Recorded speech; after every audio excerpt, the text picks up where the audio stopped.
A man on an inflatable unicorn pool float was just casually fishing offshore, and then a shark grabbed. Your city sold something it can never get back, and you're still paying for it every single day. Back in 2008, Chicago was strapped for cash. So city officials called one meeting, just one, and voted to lease every single parking meter in the city for 75 years. They got $1.15 billion up front. Sounds like a lot, right? Chicago spent most of that money within 2 years just to plug budget holes. Here's where it gets insane. Analysts later estimated the deal would generate over $11 billion in revenue over the full 75-year contract. Chicago gave that away for a fraction of the price. And the private company that bought the lease, they immediately raised parking rates. In some downtown areas, rates more than quadrupled almost overnight. But it gets worse. The contract has clauses that force Chicago to compensate the private company anytime the city closes meters for street fairs, construction, or emergency situations. The city literally has to pay to use its own streets.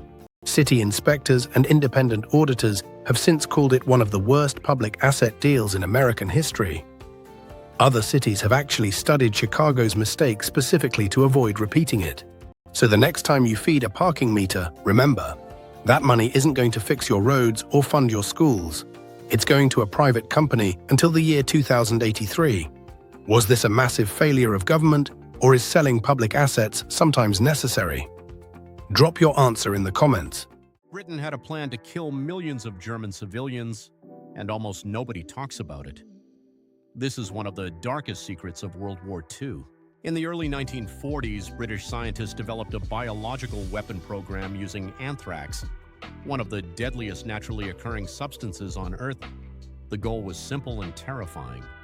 The plan wasn't to drop anthrax directly on people, it was to contaminate Germany's entire livestock supply. Kill the cattle, kill the food chain, starve the population into surrender. They actually built the weapons. Around 5 million anthrax-laced cattle cakes were manufactured and stockpiled. 5 million. That number is almost impossible to wrap your head around. They tested the weapon on a remote Scottish island called Gruinard. They detonated anthrax bombs, infected sheep, and proved it worked. The island was so contaminated it stayed off limits to the public for decades. By 1944, the weapons were ready. Deployment was seriously considered.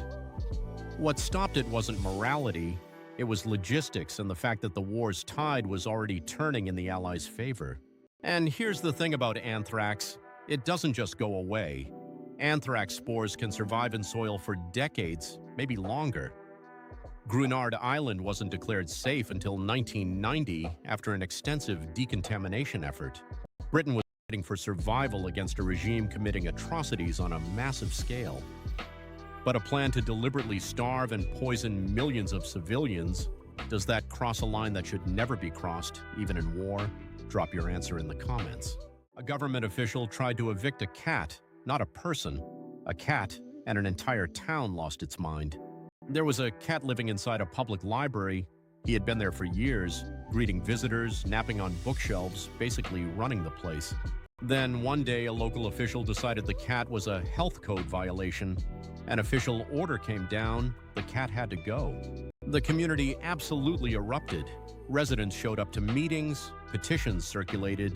People who had never set foot in that library suddenly became its biggest defenders. The story spread beyond the town. It hit newspapers and local news broadcasts. Suddenly, everyone had an opinion about one cat and one bureaucrat. The cat stayed, the community won. Officials backed down under the pressure, and the library cat was officially allowed to remain as a permanent resident. Here is where it gets really poetic. The official who pushed hardest for that eviction, gone from office, the cat, still there. Lived on for years after that whole controversy faded away. A bureaucrat tried to remove a cat and got outlasted by that same cat. So here is what I want to know. Do you think animals belong in public spaces like libraries, or does the official actually have a point? Drop your take in the comments. A dealership sold a truck, but legally cannot hand it over to the buyer. Here's what happened. A robin decided that the tire of a brand new Ford truck looked like the perfect place to build a nest. And she did. right there in the wheel well, sitting on a clutch of eggs. Now here's where it gets wild.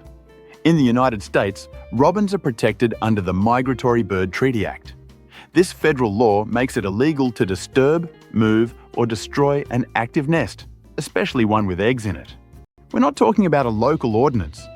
Violating the Migratory Bird Treaty Act can mean serious fines and even criminal charges.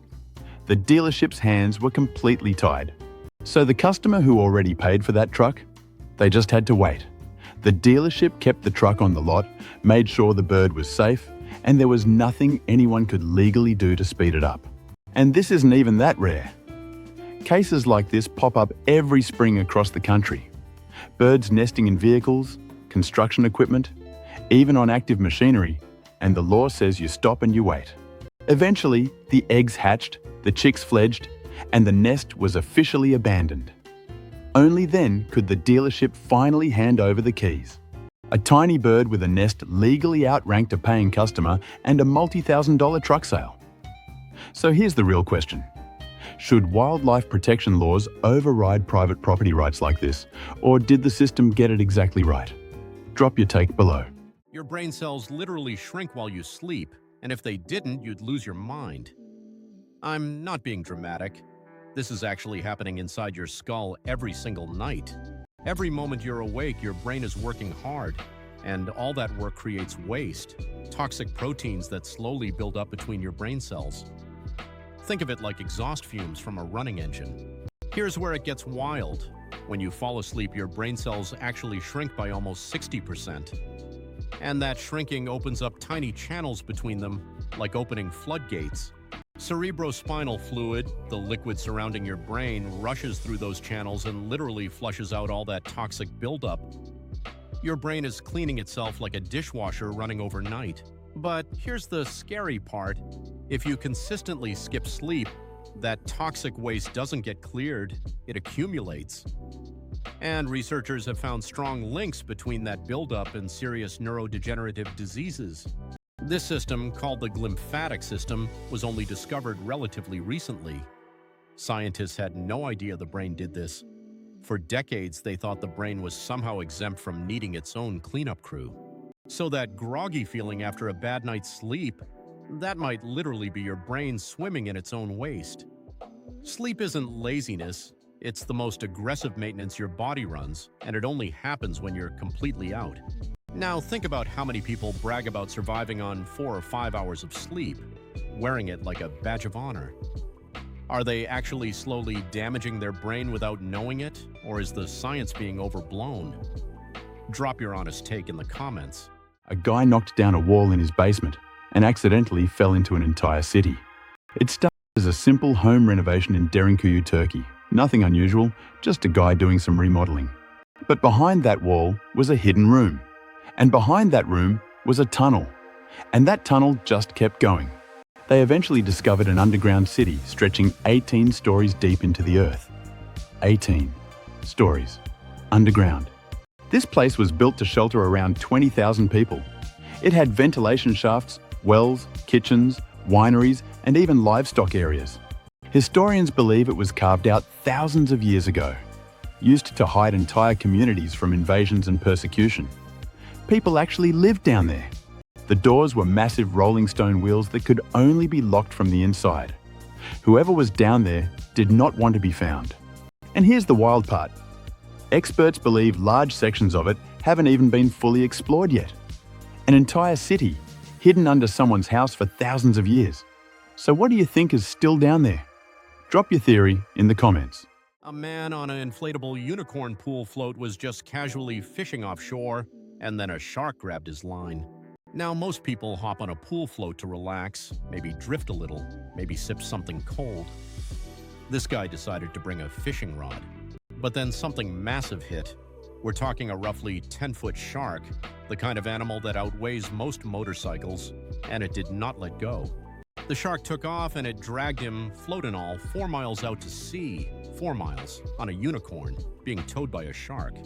Think about that for a second. 4 miles offshore on an inflatable toy with no engine, no paddle, and a giant shark on the other end of your line.